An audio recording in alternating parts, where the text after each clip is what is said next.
नमस्कार साथियों, study point 99.9 में आप लोगों का स्वागत है साथियों। जैसे कि साथियों हमने इसके पहले वाले भाग में साथियों यहाँ तक क्या किया था, हम लोगों ने पढ़ लिया था। तो साथियों ये जो आप लोगों को स्क्रीन पे दिखाई दे रहा है साथियों, यहाँ तक हम लोगों ने श्रेणी मोटर को तक क्या किए थे साथियों, पढ़ लिए थे। अब साथियों बहुत ही इंपॉर्टेंट चीज़ ये हो जाता है कि साथियों कभी कभी परीक्षा में क्या होता है कि ये जो ग्राफ बनते हैं, क्या बनते हैं साथियों, ग्राफ बनते हैं। जैसे कि यहाँ देखिए आप लोग, एक ग्राफ बना हुआ है ना, तो ऐसे बना के ग्राफ दे दिया जाएगा। कहेगा ये कैसा है ग्राफ, रेखी है या अरेखी है या परवलयाकार है। तो साथियों इस ग्राफ को हम लोग पहले एक चीज़ ध्यान से देख लेते हैं, कब स्थिति में कैसा ग्राफ बनता है। ठीक है, तो आगे चलिए हम लोग क्या करते हैं, इस चीज़ को देख लेते हैं।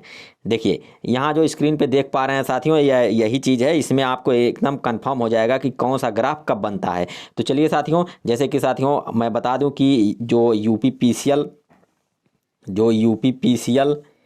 TG2 और साथियों एएलपी टेक्नीशियन वाले छात्र हैं साथियों, इलेक्ट्रीशियन ट्रेड से। कौन से ट्रेड से साथियों, इलेक्ट्रीशियन ट्रेड से। ठीक है, और जिन जिन भाई आईटीआई जो इलेक्ट्रीशियन से किए हैं वो साथियों इलेक्ट्रीशियन ट्रेड इसमें पढ़ाया जा रहा है। तो आप लोग इसको बढ़िया से हूबहू तरीके से पढ़ लें। और साथियों ये जो नोट बनाया गया है साथियों, यह नोट परीक्षाओं को देख करके बनाया गया है साथियों। इस नोट को अगर एक बार आप पढ़ते हैं तो आप लोग कोई भी प्रैक्टिस सेट सॉल्व करिएगा, उसमें जरूर से जरूर एक दो जरूर से जरूर इसमें से प्रश्न अधिक से अधिक फंसेंगे साथियों। और नहीं विश्वास है तो एक बार इस नोट को देख करके आप लोग जा करके कोई भी प्रैक्टिस सेट सॉल्व करिएगा। चलिए साथियों वीडियो को हम लोग शुरू करते हैं। जैसे कि साथियों देख रहे हैं यहाँ दिया है, यदि y समानुपाती x, मतलब y की जगह पे और x की जगह पे कुछ भी हो सकता है। ठीक है, तो यहाँ हमारा मेन उद्देश्य ये है कि ग्राफ कैसे बनेगा। ठीक है, उसी को समझाने के लिए साथियों इसमें ये सब चीज़ें बताई गई हैं। तो देखिए यहाँ दिया गया है y समानुपाती x। साथियों y समानुपाती x अगर कहीं भी आपको दिखता है तो वह ग्राफ किस तरह से बनेगा साथियों, इस तरह से बनेगा। और यह ग्राफ कहीं भी अगर आपको दिखता है तो वह ग्राफ कैसा होगा, रेखी। इसका नाम क्या होता है साथियों, रेखी होता है। ठीक है, क्या होता है साथियों, रेखी होता है। अब देखिए यहाँ दिया हुआ है y, यहाँ देखिएगा आप लोग, y समानुपाती 1/x दिया हुआ है।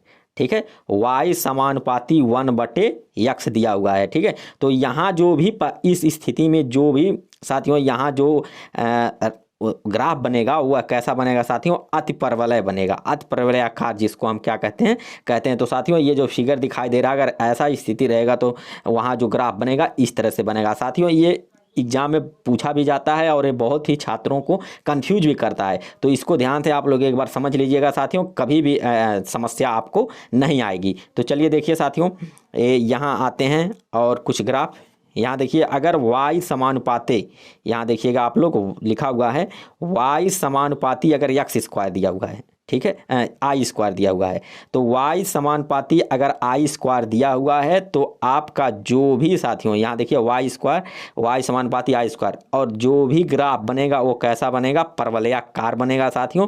और इस तरह से बनेगा, यहाँ देखिएगा, थोड़ा सा कंफर्म कर लेते हैं, इस तरह से बनेगा। और यहाँ जो कोना होगा साथियों, यहाँ से क्या होगा, ये ग्राफ निकलेगा और इस टाइप से ऊपर होता जाएगा इस तरह से। ठीक है, तो यहाँ क्या बनेगा, परवलयाकार बनेगा। ठीक है, अगर आपको इस तरह से, मतलब y समानुपाती e पे घाते x, या मतलब इसके जगह पे कुछ भी हो सकता है, तो अगर ऐसा दिखाई देता है आपको, ठीक है, तो वो ग्राफ ऐसा बनेगा। इस ग्राफ में थोड़ा सा अंतर ये है कि देखिएगा, ये ग्राफ यहाँ से उठा हुआ है, ठीक है, इस तरह से, और ये ग्राफ कहाँ है, एकदम कोने से उठा हुआ है। ठीक है, तो ये जो ग्राफ बनेगा वो कैसा बनेगा, चर घातांकी बनेगा। कैसा बनेगा साथियों, चर घातांकी बनेगा। ठीक है, तो साथियों आप लोग इसको एक बार रिकॉल कर लीजिएगा।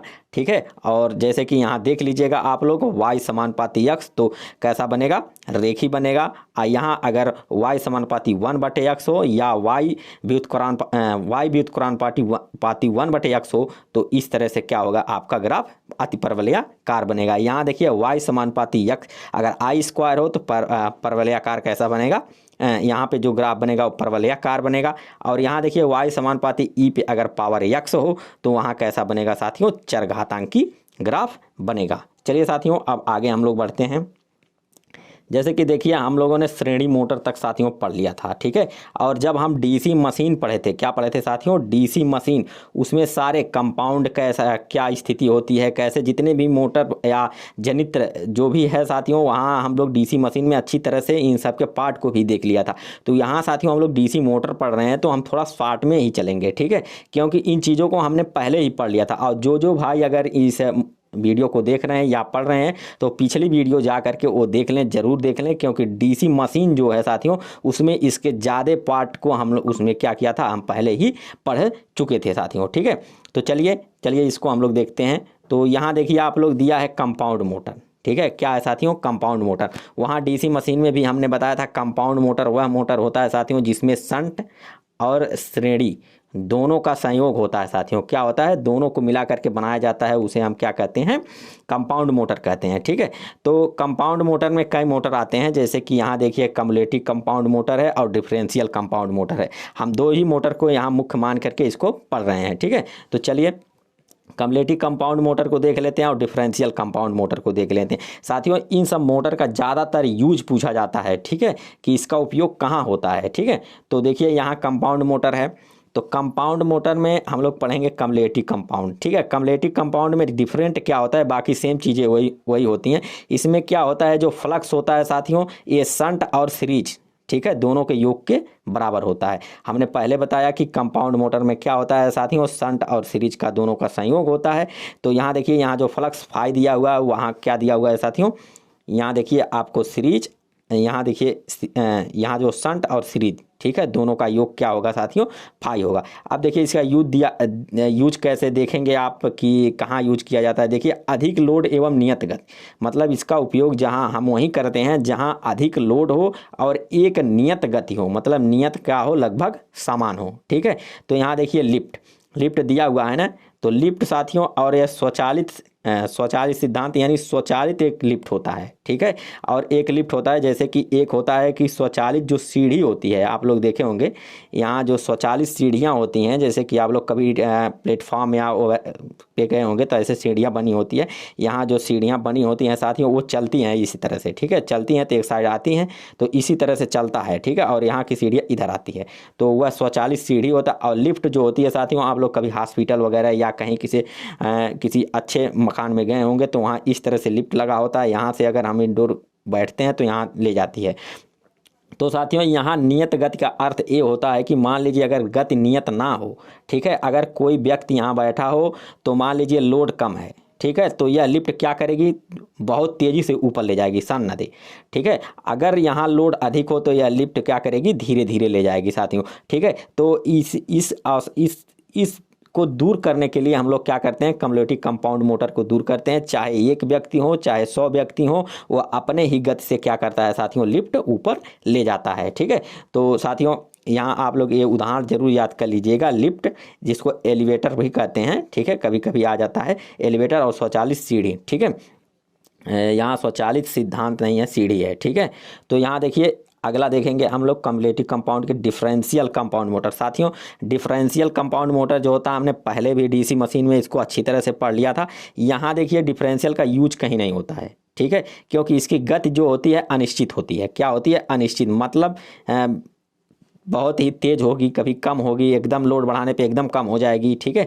तो इसका गति जो होता है क्या होगा साथियों, अनिश्चित होगा। तो यहाँ देखिए वैसे जान लेते हैं डिफरेंशियल कंपाउंड जो होता है इसका फाई, यहाँ शंट और माइनस सीरीज, मतलब यहाँ शंट जो होगा, यहाँ जो फ्लक्स होगा इसका शंट और सीरीज, मतलब इस दोनों का अंतर होगा, ठीक है। यहाँ जो फाई है वह शंट और सीरीज का अंतर होगा, ठीक है। तो यहाँ देखिए आप लोग ऊपर आते हैं थोड़ा सा, तो यहाँ देखिए इसका उपयोग, देखिए यहाँ लिखा भी हुआ है, इसका उपयोग नहीं किया जाता है, ठीक है। क्यों नहीं किया जाता है, क्योंकि अनिश्चित आउटपुट होगा। अब इसका जो ग्राफ बनता है साथियों इस तरह से बनता है, ठीक है। तो यहाँ देखिए अब यहाँ तक हम साथियों जो मोटर था उसका एंड पॉइंट हम लोग ख़त्म कर दिए, ठीक है, मोटर हमारा यहाँ से ख़त्म हो गया। तो साथियों इसके पहले वाला वीडियो आप लोग जा करके देख लीजिएगा साथियों, उसमें पूरा अच्छी तरह से बताया गया है, ठीक है। अब आते हैं हम लोग स्टार्टर। साथियों मोटर को हमने चालू कर दिया, ठीक है, उसकी बाइंडिंग वगैरह सारा चीज़, आर्मेचर आर्मेचर वगैरह जो होता है साथियों उसको कर लिया। अब सवाल आता है कि मोटर को चालू करने जो स्टार्टर होता है उसका यूज हम कैसे करेंगे और क्यों करेंगे। ठीक है, तो चलिए देखते हैं। यहाँ देखिए आप लोग एक नाम लिखा हुआ है स्टार्टर। ठीक है, स्टार्टर। अब इसका जो साथियों अन्य नाम होता है इसको हैंड स्टार्टर भी बोलते हैं, क्योंकि हैंडल द्वारा इसको क्या किया जाता है, चालू और बंद किया जाता है। अब देखिए यहाँ जो स्टार्टर होता है आर्मेचर का प्रतिरोध कम होता है जिससे प्रारंभिक धारा उच्च हो जाती है। अब साथियों आप लोग जो स्टार्टर देखे होंगे, शायद यहाँ पे हमारे पास फिगर नहीं है, लेकिन जो स्टार्टर होता है इस तरह से बना होता है। ठीक है, तो यहाँ एक क्या होता है हैंडल लगा होता है। तो इसमें क्या होता है कि साथियों कि यहाँ ये ऑफ मोड में रहता है, जब इसको यहाँ तक करते हैं तब जा कर के चालू होता है। यहाँ NVC एक कॉइल लगी होती है जो नो वोल्टेज कॉइल होती है।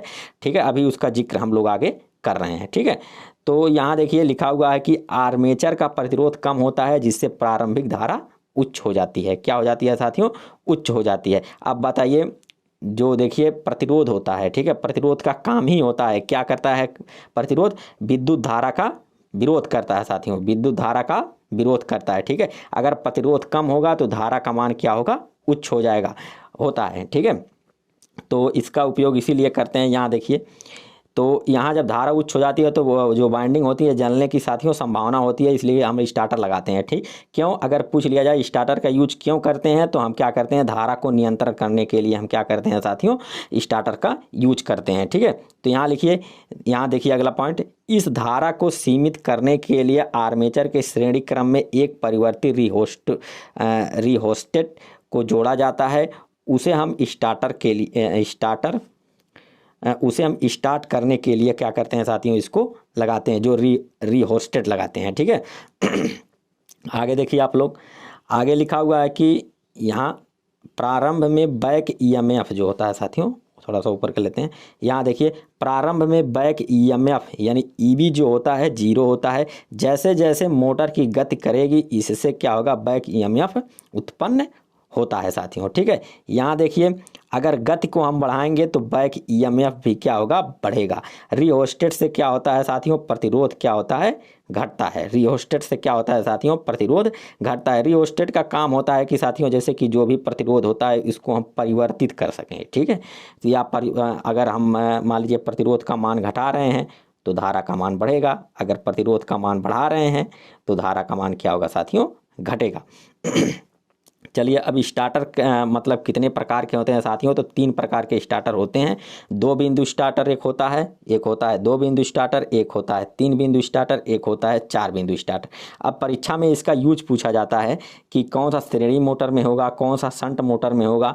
ठीक है, ज़्यादातर जो परीक्षा में पूछा जाता है साथियों वही इस नोट में लिखा हुआ है। ठीक है, तो देखिए यहाँ देखिए आप लोग लिखा हुआ है कि 2 बिंदु स्टार्टर। ठीक है, इसका उपयोग हम श्रेणी मोटर में किया जाता है। ठीक है, इसका उपयोग श्रेणी मोटर में किया जाता है साथियों। यह प्रश्न बन भी चुका है। ठीक है, कि मतलब 2 बिंदु स्टार्टर का यूज कहाँ हम करते हैं, तो आप लोग इसको एकदम कंठस्थ कर लीजिएगा। ठीक है, अब देखिए यहाँ हमने NVC कॉइल को नाम भी लिया था कि फील्ड वाइंडिंग के श्रेणी क्रम में क्या होता है साथियों, जो नो बोल्ट कॉइल होता है उसको हम लोग क्या करते हैं, लगा देते हैं। अब देखिए श्रेणी मोटर आप लोगों ने अगर पढ़ा होगा तो थोड़ा सा हम बता दे रहे हैं। जैसे कि यहाँ क्या करते हैं, आर्मेचर होता है हमारा। ठीक है, यहाँ क्या होता है, यहाँ आर्मेचर होता है, यहाँ एक क्या करते हैं हम श्रेणी यानी सीरीज वाइंडिंग करते हैं। ठीक है, इस तरह से क्या होता है साथियों, ये बना होता है। ठीक है, तो यहाँ क्या होता है, देखिए यहाँ जो फील्ड वाइंडिंग जो होती है साथियों, ठीक है, यहाँ जो क्षेत्रीय वाइंडिंग होती है उसमें क्या करते हैं हम लोग श्रेणी क्रम में एक रिहोस्टेट लगा देते हैं।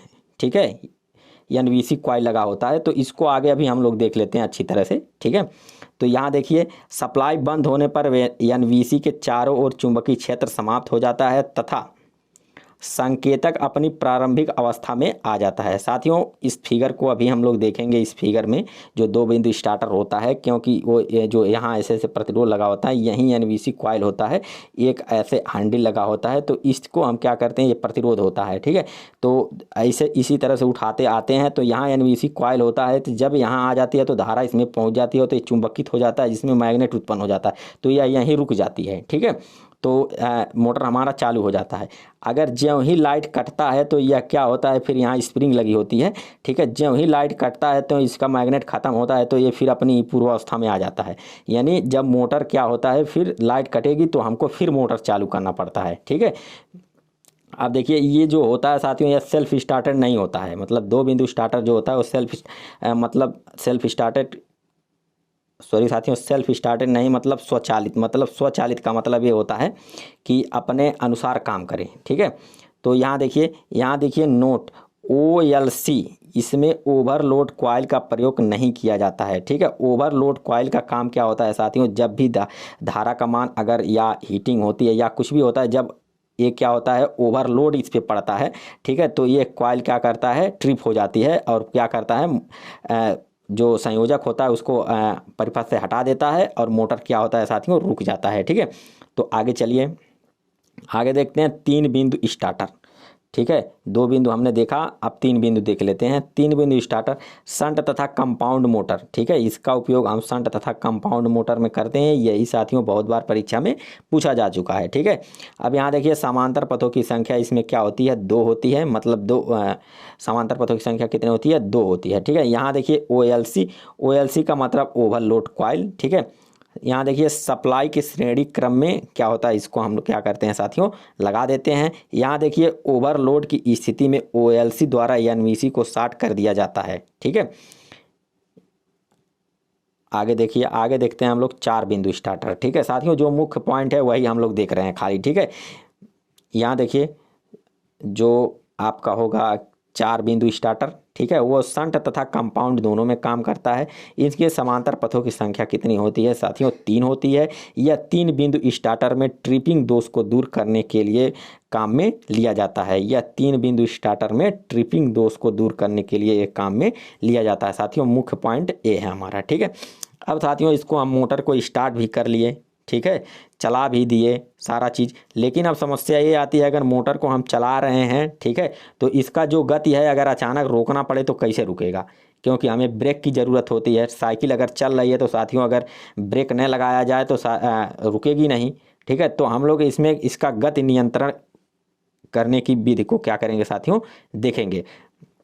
तो साथियों अगला हमारा जो टॉपिक होगा वो कौन सा होगा, गति नियंत्रण विधि। साथियों वीडियो लंबा जा रहा है तो हम अगले वीडियो में आपको बताएंगे कि हम लोग मोटर की गति का नियंत्रण कैसे करेंगे साथियों, ठीक है। तब तक के लिए साथियों नमस्कार।